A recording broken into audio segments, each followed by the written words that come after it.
नमस्कार, मैं डॉक्टर स्वाति मिश्रा आप सभी का अपने चैनल स्वेट्स फैशन पे वेलकम करती हूँ। आज का जो वीडियो है वो थिंकर्स पे है, थर्स्टन वैबलिन।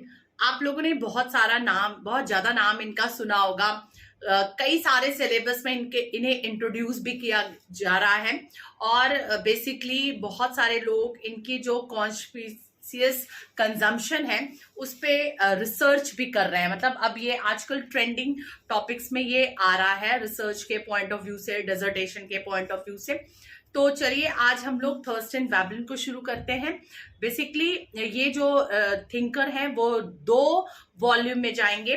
आज मैं इनके थोड़ा सा बैकग्राउंड के बारे में बताऊंगी और इनका थ्योरी ऑफ लेजर्स क्लास इसको डील करूंगी और नेक्स्ट वीडियो में कॉन्स्पिशियस कंजम्पशन पे बात होगी। Earned prominent placed in a conventional social theorist.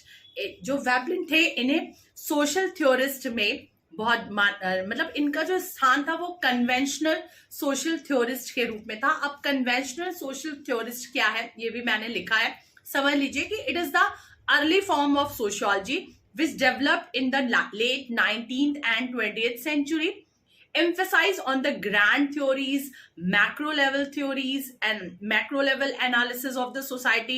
और conventional theorist में जॉर्ज सिमल का नाम हम बहुत ज्यादा पढ़ते हैं।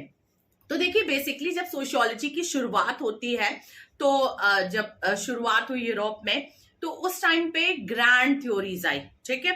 फिर बेसिकली जो भी क्लासिकल थिंकर्स हैं जैसे ऑगस्ट कॉम्ट हुए, सोरोकिन हुए और ऑगस्ट कॉम्ट हुए, स्पेंसर हुए, डर्कहाइम है, मैक्स वेबर है, कार्ल मार्क्स है, इन सभी लोगों ने ग्रैंड थ्योरीज इनका सारा था। उसके बाद से फिर मिडिल रेंज थ्योरीज आती है और फिर माइक्रो सोशियोलॉजी में बात होती है जिसमें हम फिनोमिनोलॉजी, एथनोमेथोडोलॉजी, सिंबॉलिक इंटरेक्सिज्म इन सबको पढ़ते हैं। तो इस तरह से जर्नी रही है अगर हम थ्योरीज की बात करें तो बेसिकली तो थर्स्टन वैबलिन रहे हैं वो कन्वेंशनल सोशल थ्योरिस्ट थे जो कि ग्रैंड थ्योरीज पे बात करते थे। इनका जन्म देखा जाए तो 1857 में, याद रहेगा ना 1857 की क्रांति, तो 1857 में इनका जन्म होता है। Basically he was an American economist and sociologist. Basically he was an economist, हाँ। और 1929 में खत्म हो जाता है इनका tenure. Got a harsh critic of advanced industrial society through his writing on the laborers class and conspicuous consumption। Basically जब वैबलिन आते हैं तो उससे पहले मार्क्स की थ्योरी आगे रहती है और जो वैबलिन होते हैं वो बेसिकली इंडस्ट्रियल जो सोसाइटी, मतलब जो इंडस्ट्रीज की वजह से, इंडस्ट्रियल एडवांसमेंट की वजह से, इंडस्ट्रियल रेवोल्यूशन की वजह से जो सोसाइटी बनी थी उसके ये घोर विरोधी रहे हैं, ठीक है। क्योंकि ये सोसाइटी ना एक ऐसे वर्ग को जन्म दी थी जिनका बहुत ज्यादा प्रोडक्शन में बहुत कोई रोल नहीं था, बट ये भी बड़ा आलीशान जीवन जीते थे, ठीक है। इन्हें हिंदी में हम कहते हैं विलासी वर्ग, लेजर्स क्लास। इस पे इन्होंने पूरी बात अपनी कही है। He argues that the dominant leisure class has increasingly become a parasite idle class set against the industrious laboring masses who toil to maintain modern society। Basically ये लेजर्स क्लास को एक पैरासाइट बोलते हैं, ठीक है, एक पैरासिटिक आइडियल क्लास बोलते हैं। जैसे पैरासाइट्स होता है ना, घुस करके आपको धीरे धीरे खाता रहेगा, आपको पता भी नहीं चलेगा, है ना। कुछ लोग हमारे जीवन में भी ऐसे होते हैं, जस्ट लाइक अ पैरासाइट, मतलब आपके जीवन में घुसेंगे, आपको धीरे धीरे खाते रहेंगे पर आपको पता नहीं चलेगा। तो इन्होंने लेजर्स क्लास को ऐसा पैरासाइट क्लास कहा है। ये एक ऐसे पैरासाइट हैं जो धीरे धीरे समाज को खत्म कर रहे हैं। क्यों? क्योंकि इनका प्रोडक्शन में ना बहुत रोल नहीं है। आगे हम पढ़ते हैं। Like Karl Marx, Veblen also analyzed the evolution of society through various stages of development from primitive to the modern। जब आप हिस्टोरिकल डेवलपमेंट पढ़ेंगे, हिस्टोरिकल मेटेरियलिज्म आप जब पढ़ेंगे कार्ल मार्क्स का, तो उसमें उन्होंने स्टेजेस की बात की है कि जो सोसाइटी इवॉल्व हुई वो कैसे कैसे इवॉल्व हुई। तो उन्होंने प्रिमिटिव सोसाइटी का, फिरेंसियन सोसाइटी का, फ्यूडलिस्टिक सोसाइटी का, स्लेवरी सोसाइटी कहा, इंडस्ट्रियल सोसाइटी कहा, ऐसे अलग अलग उन्होंने स्टेजेस बताए हैं। तो वेबलिन भी ऐसे ही स्टेजेस की बात करते हैं, मतलब Veblen somehow influenced by the Karl Marx, ठीक है। वो कार्ल मार्क्स से बहुत कुछ इन्फ्लुएंस थे, बट कई जगह पे वो विरोधी भी थे। तो जो सोसाइटल इवोल्यूशन की बात हुई कि कैसे हमारा समाज इवॉल्व हुआ, है ना। आपने, मैं इससे पहले बहुत सारे लोगों को पढ़ा चुकी, लाइक स्पेंसर का ऑर्गेनिज्मिक एनालॉजी थ्योरी जो कहलाता है, उसमें भी मैंने बताया, कार्ल मार्क्स को भी मैंने पढ़ाया है, उसमें भी बताया कि सभी सोसाइटी के इवोल्यूशन की बात करते हैं कि जैसे हमारी बॉडी इवॉल्व होती है उसी तरह हमारी सोसाइटी भी इवॉल्व होती है ना, बढ़ती है एक स्टेज से दूसरे स्टेज से तीसरे स्टेज से, और इस इवोल्यूशन के क्रम में एडवांस होते हम चले जाते हैं। तो इस तरह से उन्होंने भी बताया, कार्ल मार्क्स ने भी ऐसी चर्चा की है। But his view were different from the Marx in sense of the agent of social change and transformation. जब आप कार्ल मार्क्स का सोशल चेंज पढ़ेंगे ना, देखिए मेरा एक पढ़ाने का स्टाइल है कि जब भी हम किसी थिंकर को पढ़ाते हैं हम लोग, तो कंपैरेटिव एनालिसिस बहुत जरूरी होता है। क्लास में भी मैं ऐसे ही पढ़ाती हूँ कि जब मैं वेबर को पढ़ा रही हूँ तो वेबर किस तरह से मार्क्स से जुड़े भी है और मार्क्स से डिफरेंट भी है, तो ऐसे ही तरीका होता है। तो वेबलिन जो है वो कार्ल मार्क्स से इन्फ्लुएंस्ड है, बट किस जगह पे ये अलग है इसको भी मैं बता रही हूं ताकि कंपैरेटिव आप कर सके। तो सोशल इवोल्यूशन के, सोसाइटी के इवोल्यूशन की बात मार्क्स भी कर रहे हैं और वेबलिन भी कर रहे हैं। बट जब चेंज की बात हो रही है, ठीक है, सोशल चेंज के एजेंट्स क्या हैं, what are the agents of social change, यहां पर दोनों विचारकों में मतभेद है। कार्ल मार्क्स सोशल चेंज के एजेंट्स को अलग मानते हैं और Veblen social change and transformation जो सोसाइटी का हो रहा है उसके एजेंट्स को अलग मान रहे हैं। Unlike Marx, Veblen seeks to transform contemporary capitalist society not through the organized will of the exploited working class, but through the technical genius of engineers and intellectuals on whom he placed his trust to transform society and social institution. देखिए क्या बात हो रही है, marks की जब आप theory पढ़ेंगे, पढ़ लिए होंगे, बहुत बहुत वीडियोस मैंने बनाया है, तो मार्क्स के आप सोशल चेंज की थ्योरी को बताएंगे तो उन्होंने कहा है ना कि समाज में परिवर्तन कब आया, जब ये जो मजदूर वर्ग था, जो हमारे बॉर्जुइज और प्रोलिटरेट, जो प्रोलिटरेट क्लास था, वो जब एकीकृत होता है, यूनिडिफाइड होता है, वो एक साथ मिलते हैं और जो कैपिटलिस्ट क्लास है उसके तरफ क्रांति छेड़ देते हैं और इस तरह से सोशल चेंज होता है। वेबलिन सोशल चेंज का ये तरीका नहीं मानते हैं। वेबलिन कहते हैं कि जो टेक्निकल जीनियस है सोसाइटी के, लाइक इंजीनियर्स और इंटेलेक्चुअल क्लास जो हैं, उनसे social transformation and social change होता है, ठीक। Veblen believe that human evolution took place along with the invention and use of new and increasingly more effective technologies. ये टेक्नोलॉजिकल चेंज की बात करते हैं वेबलिन, कि जो ह्यूमन एवोल्यूशन हो रहा है, जो मानव का उद्विकास हो रहा है, वो बेसिकली जो न्यू टेक्नोलॉजीज आ रही हैं, जो इफेक्टिव टेक्नोलॉजीज आ रही हैं, उससे कहीं ना कहीं ये चेंजेस देखने को मिल रहा है, ठीक है। He said that social change in any society could be explained through the changes in the method of doing things, such as method of dealing with the material means of life. कि life, हमारे जीवन में जो materialistic thing है उनसे जैसा हमारा dealing होता है उस तरह से सोशल चेंज होता है, ठीक है। अब आप देख भी रहे हैं कि इस समय सोसाइटी में टेक्नोलॉजिकल, आप देखिए कि एक जब रेडियो आया तो सोसाइटी में बहुत सारे चेंजेस आए। उसके बाद से जब एक मोबाइल फोन आया है, आप देखिए मोबाइल फोन ने तो हद से हद तक अब ये टीवी को रिप्लेस कर रहा है। मेरे ख्याल से धीरे धीरे लैपटॉप्स या जो भी गैजेट है, मतलब एक मोबाइल फोन के इन्वेंशन से देखिए कि कितने ज्यादा चीजें रिप्लेस हो गई और कितनी टेक्नोलॉजी में एडवांसमेंट से हमारी सोसाइटी में चेंजेस आए, तो वेबलिन इसी के सपोर्टर रहे हैं। अब जब आप वेबलिन के अलग अलग डिफरेंट थ्योरीज पढ़ेंगे तो बेसिकली हम लोग ज्यादातर conspicuous consumption and the theory of leisure class को देखते हैं। एक इनका हम ये भी पढ़ते हैं the evolution of society and social order. Society के इवोल्यूशन की बात भी ये की है। अभी मैंने पिछले पैराग्राफ में बताया ना कि कार्ल मार्क्स की तरह ये भी सोसाइटी के इवोल्यूशन की बात करते हैं। तो ये मार्क्स के mode of production and types of society पे बहुत ज्यादा इन्फ्लुएंस थे।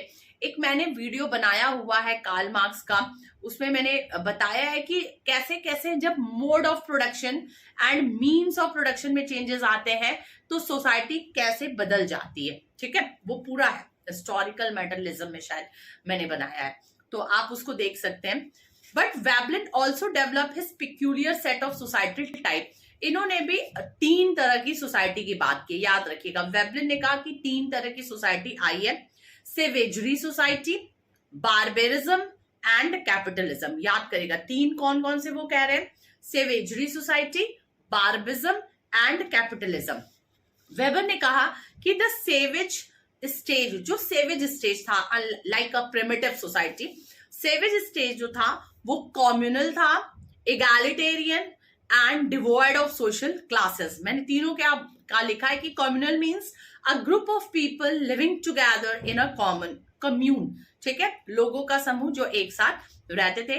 इगैलिटेरियन मीन्स कि everyone should have equal rights. उस टाइम पे सभी के पास बराबर के अधिकार थे, कोई क्लास नहीं था ना, that was a classless society. And the devoid of social change means कि मार्क्स इसी को प्रिमिटिव कम्युनलिज्म कहे हैं कि डिवॉइड ऑफ सोशल क्लासेस, कोई क्लासेस नहीं थे। फिर आता है कि communities of primitive savages, there is no hierarchy of economic classes, peace and cooperation. Savagery जो सोसाइटी है वो कैसी रही थी अकॉर्डिंग टू वेबलिन? उन्होंने बताया कि कोई भी इकोनॉमी के आधार पे कोई भी क्लासेस नहीं था, शांतिपूर्ण तरीके से रहते थे, लोगों के बीच में सहयोग था, कोऑपरेशन था। जब बार्बेरिज्म आता है मतलब प्राइवेट प्रॉपर्टी अरोज। अब धीरे धीरे लोगों में अपने प्राइवेट प्रॉपर्टी की तरफ वो आगे बढ़ते हैं, मतलब ये मेरा, ये तेरा, ये मेरा, ये तेरा वाला कॉन्सेप्ट जो है प्राइवेट प्रॉपर्टी, उसकी ओर लोग आगे बढ़ते हैं। क्लासेस बिगेन टू फॉर्म, और ये नेचुरल है ना कि जब भी हम प्राइवेटाइज होने की कोशिश करते हैं, हम अपने प्राइवेट मतलब आप खुद गेन करना चाहते हैं, तो भाई कोई गेन ज्यादा करेगा, कोई गेन कम करेगा, क्योंकि लोगों के पास अलग अलग हुनर भी है ना। किसी के पास पावर है, किसी के पास मतलब मनी है, किसी के पास इंटेलेक्चुअलिटी है, अदर मतलब अलग अलग चीजें हैं, तो उसके अकॉर्डिंग लोग गेन करते हैं। तो इस तरह से क्लासेस बनने शुरू होंगे। Division along classes lines led to the conflict and the exploitation of the masses, a stage characteristics of various type of pre-capitalist society। अब चूंकि जब प्राइवेट प्रॉपर्टी की बात होने लगी भाई, अब प्रॉफिट गेन की बात होने लगी, क्लासेस बनने लगे, तो इस तरह से एक्सप्लॉयटेशन, नेचुरल सी बात है ना, एक्सप्लॉयटेशन आगे बढ़ता रहेगा। और इस आधार पे इसको माना जा सकता है कि प्री कैपिटलिस्ट सोसाइटी शुरू होगी। मतलब ऐसी सोसाइटी जो प्योरली कैपिटलिस्टिक सोसाइटी तो नहीं थी, बट मैं इसे कहा जा सकता है कि प्री कैपिटलिस्टिक सोसाइटी है ना। कंपटीशन रहा, प्रेडेशन रहा, मतलब ये सारी चीजें बार्बरिज्म सोसाइटी में शुरू हुई। और अगर मार्क्स का देखा जाए तो अगर मार्क्स के जो सोसाइटल इवोल्यूशन की बात की जाए तो स्लेवरी टू फ्यूडलिस्टिक जब सोसाइटी की तरफ मार्क्स मूव करते हैं तो ये वेबलिन के बार्बरिज्म के जैसा है। ठीक है, Veblen analyse that leisures class has emerged gradually during the transition from primitive savagery to barbarism, or more precisely during the transition from a peaceable to a consistently war-like habit of life। ठीक है, ये कहा है कि जो अब आते हैं वेबलिन धीरे धीरे अपने मुद्दे पे कि जो लेजर क्लास रहा, जो विलासी वर्ग रहा, उसकी शुरुआत कहां से होगी? तो उसकी शुरुआत कहते हैं कि transition from the primitive savagery to barbarism. मतलब जैसे जैसे सेवेजरी सोसाइटी से हम बार्बरिज्म की तरफ आगे बढ़े हैं, तो जो ट्रांजिशन रहा, देखिए कोई भी चीज ना अचानक से नहीं बदलती है ना, एक ट्रांजिशन फेज आता है जो ना प्योरली वही रहता है ना प्योरली इधर का रहता है। फॉर एग्जाम्पल, जैसे आप अर्बन एरिया से रूरल एरिया की तरफ जाएंगे तो एक बीच में ऐसा जगह मिलेगा जो ना प्योर गांव होगा ना प्योर शहर होगा, तो ये ट्रांजिशन है। ओके, जब हम ट्रेडिशनल सोसाइटी से प्योर मॉडर्न सोसाइटी में आते हैं तो एक ऐसा रहेगा जो ट्रांजिशन रहेगा। फॉर एग्जाम्पल, इंडिया जो है वो transition of traditional society and modern society का मिक्सअप है ना। हम प्योरली ट्रेडिशनल भी नहीं है और प्योर मॉडर्न भी नहीं है, तो ट्रांजिशन फेज ये कहलाता है। तो जब सेवेजरी सोसाइटी से बार्बरिज्म की तरफ समाज आगे बढ़ा, तो बस ये ट्रांजिशन फेज जो था, जो प्योर ना सेवेजरी था ना प्योर बार्बरिज्म था, वहां से, गौर से सुनिएगा, वहां से लेजर्स क्लास की शुरुआत होती है। ये कभी आपसे पूछा जा सकता है। ओके, कि वेबलिन ने कब किस सोसाइटी में लेजर्स क्लास के मतलब शुरुआत की, एमर्जेंस की बात की है। Okay, Veblen explained that the emergence of a leisure class under Barbarism is an outcome of accumulation of wealth based on private property that was acquired by outright looting. हमने आपको बताया ना कि बार्बरिज्म सोसाइटी क्या है, जहां पर हम प्राइवेट प्रॉपर्टी की बात करना शुरू कर देते हैं कि गेन, अपने प्रॉपर्टी का गेन करना, कि ये भाई ये मेरा है, ये प्रॉपर्टी आपका है, ये मेरा है। तो जब हम वेल्थ का एक्यूमुलेशन शुरू किए करना, ठीक है, यहीं से लेजर्स क्लास का एमर्जेंस शुरू होता है। और हमने कहा है ना कि बाय आउटराइट लूटिंग, ठीक है, the loot, writes Veblen, may become property and be accumulated in sufficient mass to make a difference between the rich and poor. इसका मतलब क्या हुआ कि हम इतना एक्यूमुलेशन कर ले कि पता चले कि अमीर कौन है और गरीब कौन है। Slavery and feudalism were the dominant social system of barbarism stage, and Veblen is quick to point out that they serve the interest of the dominant leisure class. और वेबलिन बता रहे हैं कि उस टाइम पे जो स्लेवरी और feudalism society भी थी, मतलब मार्क्स ने इसको स्लेवरी और फ्यूडलिस्टिक सोसाइटी कहा है और वेबलिन को टोटलिटी में इन्होंने बार्बरिज्म कह दिया, ठीक है। तो इस टाइम पे जो ऐसे लोग थे, मतलब जो एक्यूमुलेट करते थे या जो डोमिनेंट थे, वो लेजर्स क्लास को सर्व करते थे, ठीक है, उनकी सेवा करते थे। The effect of slavery is in savage society and landed wealth in medieval and early modern times was to make the community's industrial efficiency serve the needs of slave owners in one case and one of the land owners in the other case. मतलब धीरे धीरे यही समाज आगे बढ़ता गया, wealth accumulation होता गया और धीरे धीरे एक तरफ से एकदम स्लेव होते चले गए, एक तरफ से एकदम ओनर होते चले गए, और जो इन्हीं के द्वारा धीरे धीरे वेल्थ एक्यूमुलेशन होता चला गया, ठीक है। आगे हम पढ़ते हैं। हम एक तरह से हम यहाँ पर हम लोग डिस्कस कर रहे हैं कि जो लेजर्स क्लास था उसका एमर्जेंस कैसे हो रहा है, कब हो रहा है, क्या कंडीशन आखिर बनी हुई होगी जिससे ऐसे क्लास जन्म लेते हैं। This development took a new turn with the rise of capitalism from its mercantile beginnings to its full-scale industrial and financial form as the capitalism that flourished through the Industrial Revolution brought with the expansion of science and technologies during the 18th century. और बताया जा रहा है कि 18th century तक आते आते industrial revolution हो रहा है, साइंटिफिक रेवोल्यूशन हो रहा है। इन वजह से धीरे धीरे कैपिटलिज्म का ग्रोथ हुआ, ठीक है। कैपिटलिज्म की ग्रोथ की वजह से इंडस्ट्रीज सेटअप हुई, फाइनेंशियल जो चीजें थी वो शुरू हुई। The evolution and development of capitalism from this point on unshared in the process of capital accumulation, wealth and income polarization, and the emergence of a new parasitic lasers class. अब क्या हो रहा है कि अब कैपिटलिज्म आ गया पूरी तरह से। कैपिटलिज्म मतलब कि वेल्थ का एक्यूमुलेशन होना शुरू हुआ, प्रॉफिट के लिए काम होना शुरू हुआ। तो इन सब वजह से जब कैपिटल एक्यूमुलेशन की शुरू हुई, मतलब की शुरुआत हुई, अनशेयर्ड मीन शुरुआत हुई, तब इस तरह से एक नए लेजर्स क्लास का जन्म होता है, जो जिसको वेबलिन ने पैरासाइट्स कहा है। ठीक है। Money, the negative effect of new ideal class that amassed wealth through the speculating, trading, manipulation, and various unproductive schemes that enriched the wealthy at the expense of forcing many other into the poverty and destitutions, which affect the vast majority of working age individual in the society. और कहा जा रहा है कि ये ledgers class का काम क्या होता था?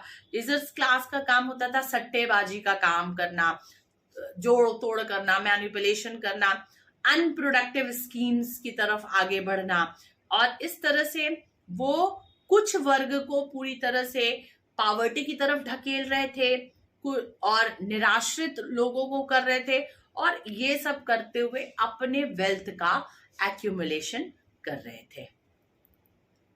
लेजर्स क्लास के एवोल्यूशन को तो अब समझ लिया, अब एक्चुअली समझना है what do you mean by leisures class. ठीक है, थ्योरी ऑफ लेजर्स क्लास। अब ये हम लोग प्योर पे आ रहे हैं अपने कॉन्सेप्ट के।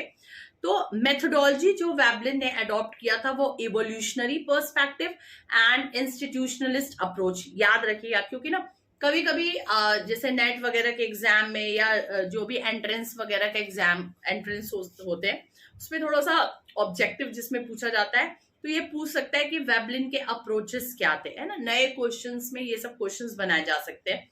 तो वेबलिन ने जो अपनी थ्योरी दी उसमें इवोल्यूशनरी अप्रोच को रखा और इंस्टीट्यूशनलिस्ट अप्रोच को रखा। नाम से ही समझ में आ रहा है, इवोल्यूशनरी पर्सपेक्टिव मतलब उन्होंने सोसाइटल इवोल्यूशन की बात की, एंड इंस्टीट्यूशनलिस्ट अप्रोच में आपने देख रहा है कि किस तरह से उठा करके इंस्टीट्यूशंस की बात की जा रही है।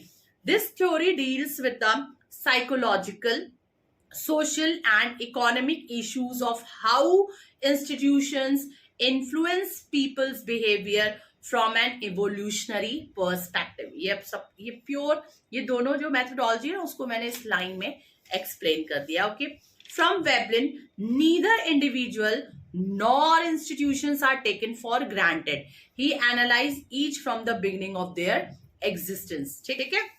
By using the above methodology, Veblen attempts to address the underlying conflict and contradictions in the contemporary capitalist society in terms of fundamental divisions between those who possesses wealth, जिसे ideal कहा गया, and those who engage in productive work through the labor. ये मतलब जो polarized जो एक system हो गया था, जिसमें एक तरफ वेल्थ के एक्यूमुलेशन वाले थे, एक तरफ जिनका सिर्फ प्रोडक्शन प्रोसेस में इन्वॉल्वमेंट रहता था, वेल्थ के एक्यूमुलेशन से तो कोई मतलब भी नहीं होता था, क्योंकि इतना कम वेजेस उन्हें मिलता था कि वो अपनी जीवन यापन कर सके, वही बहुत है। In his the theory of leisures class, Veblen identifies leisure class. इन्होंने अपनी इस थ्योरी, जो थ्योरी ऑफ लेजर्स क्लास है, उसमें उन्होंने लेजर्स क्लास के कुछ लक्षण बताए हैं, कैरेक्टरिस्टिक्स बताए हैं कि पहला तो ये आइडियल क्लास होगा, lack of productive activity, productive economic activity, मतलब ये जो इकोनॉमिक एक्टिविटी जो होती है प्रोडक्टिव, ठीक है, प्रोडक्टिव, वैसे ये इकोनॉमिक एक्टिविटीज में नहीं रहते हैं। जैसे masters in slave society, landlords in feudal society. जैसे अगर स्लेवरी सोसाइटी है तो स्लेव्स के जो मास्टर रहे हैं वो लेजर्स क्लास में आते हैं। फ्यूडलिस्टिक सोसाइटी में जो लैंडलॉर्ड्स रहे हैं वो आते हैं, और मॉडर्न सोसाइटी में जो कैपिटलिस्ट रहते हैं वो। इनका देखिए डायरेक्ट प्रोडक्शन प्रोसेस में तो कोई इन्वॉल्वमेंट नहीं है ना, प्रोडक्शन प्रोसेस में तो उनका इन्वॉल्वमेंट है जो उसमें लगे हुए है ना। Thurston Veblen defines lasers as the non-productive consumption of time. Underline it. इन्होंने ऐसे ही डिफाइन किया है कि leisures as the non productive consumption of time, कि समय का अनुत्पादक खपत। ठीक है, मतलब समय बिता रहे हैं बट उसका प्रोडक्शन में कोई रोल नहीं है। Laser's class is considered by Veblen as the top crust of wealthy elite that engage in frivolous, not serious activities that do not contribute much of society. मतलब इन्होंने वेबलिन ने ledgers class को क्या बताया कि top crust of wealthy elite, जो wealthy elite होते हैं, है ना, उसका सबसे टॉप लेयर, मतलब अगर एलिट क्लास को भी हम हायरार्की में बांटे तो एलिट भी बटेंगे ना, उसका जो सबसे ऊपर वाला मलाईदार परत जो होता है वो लेजर्स क्लास है, जिसका कोई भी कंट्रीब्यूशन, डायरेक्ट कंट्रीब्यूशन सोसाइटी के प्रोडक्शन प्रोसेस में नहीं रहता है. They have much time and money at their disposal to life and opulent life. ठीक है, इनका ज्यादातर जो जीवन है, जो समय है, वो ऐसे ही चीजों में बीतता है. मतलब मेड और डेकोरेटेड विद एक्सपेंसिव मटेरियल. जैसे आप देखेंगे कुछ ऐसे क्लास होते हैं ना, भयानक एक्सपेंसिव मटेरियल से अपने घरों को डेकोरेट करते हैं. ठीक है, अपना समय बस आलिशान तरीके से बिता रहे होते हैं. He looks upon labour and productive members of the society. पर उनकी नजर उन्हीं पे होती है जो प्रोडक्टिव मेंबर्स होते हैं. जैसे लेबर्स क्लास को हम प्रोडक्टिव मेंबर्स कह सकते हैं, और भी जो क्लास है वो प्रोडक्टिव मेंबर्स ऑफ सोसाइटी माने जाते हैं. ये उनकी निर्भरता उन्हीं पे ही होती है.